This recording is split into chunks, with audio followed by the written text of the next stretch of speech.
నా ప్రియమైన కుమారుడా, నా ప్రియమైన కుమార్తె, నా మాటలు జాగ్రత్తగా ఆలకించు. నేను ఎన్నిసార్లు చెప్పినా నీవు అర్థము చేసుకోవడం లేదు. నేనున్నాను, నీకు ఏది అవసరం వచ్చినా నన్ను అడగమని చెప్పాను కదా. నీవు ఎందుకు అడగడం లేదు? నేనంటే విశ్వాసము లేదా నమ్మకము లేదా? నేనే కదా నిన్ను సృష్టించినది. ఎందుకు మరి వెనకాడుతున్నావు? ఆర్థిక సమస్యల అప్పులైపోయాను, ఎలా తీరుతాయి అని బాధపడుతున్నావా? ఏడుస్తున్నావా? దుఃఖిస్తున్నావా? రోధిస్తున్నావా? నీకున్న ఆర్థిక సమస్యలను నేను తీసివేస్తాను. నీ అప్పులన్నీ తొందరలో తీర్చివేస్తాను. దుఃఖపడకు, ఏడవకు. నీ కన్నీరు తుడిసి ఆనందభాష్పాలుగా మారుస్తాను. ఇప్పటికైనా పర్వాలేదు. ప్రార్థన విన్నపముల ద్వారా నాకు చెప్పినట్లయితే నీ సమస్యలన్నీ తొలగిస్తాడు. నీ మనోవేదన తొలగిస్తాను. ప్రార్థన మానుకు సుమా. ప్రతిరోజు బైబిల్ వాక్యము చదువు, ప్రార్థన చేసుకో. నీవు పనిపాట్లకు వెళ్ళు, ఉద్యోగమునకు వెళ్ళు, వ్యాపారమునకు వెళ్ళు, వ్యవసాయ పనులకు వెళ్ళు, కూలి పనికి వెళ్ళు. నీవు ఎన్ని పనులకు వెళ్ళినా నన్ను జ్ఞాపకము చేసుకొని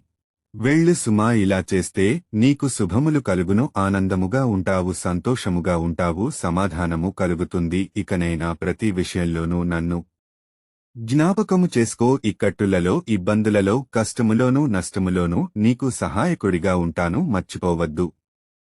అలాగునే తినను త్రాగనను నీవు నన్ను గుర్తు చేసుకో. నీకు ఆరోగ్యమును ఇస్తాను. నీకు ఏ అనారోగ్యము వచ్చినా నాకు ప్రార్థించు, నీకు ఆరోగ్యమును ఇస్తాను, నిన్ను స్వస్థపరుస్తాను. ఇంకా ఏదైనా ఉన్నట్లు అయితే నాతో మాట్లాడు, నేను నీతో మాట్లాడతాను. ఎలా మాట్లాడాలి అని అంటావా? నువ్వు ప్రార్థన చేసినప్పుడు నీతో మాట్లాడుతాడు, బైబిల్ చదివినప్పుడు నీతో మాట్లాడతాను, నన్ను జ్ఞాపకము చేసుకున్నప్పుడు నీతో మాట్లాడతాను. నీవు ఎప్పుడు మొరపెట్టినా నేను నీ ప్రార్థన ఆలకిస్తాను, నీకు జవాబు ఇస్తాను, దీవిస్తాను, ఆశీర్వదిస్తాను. నా మాటలు మరచిపోకు సుమా. నేను మాట ఇస్తున్నాను. ఆమెన్.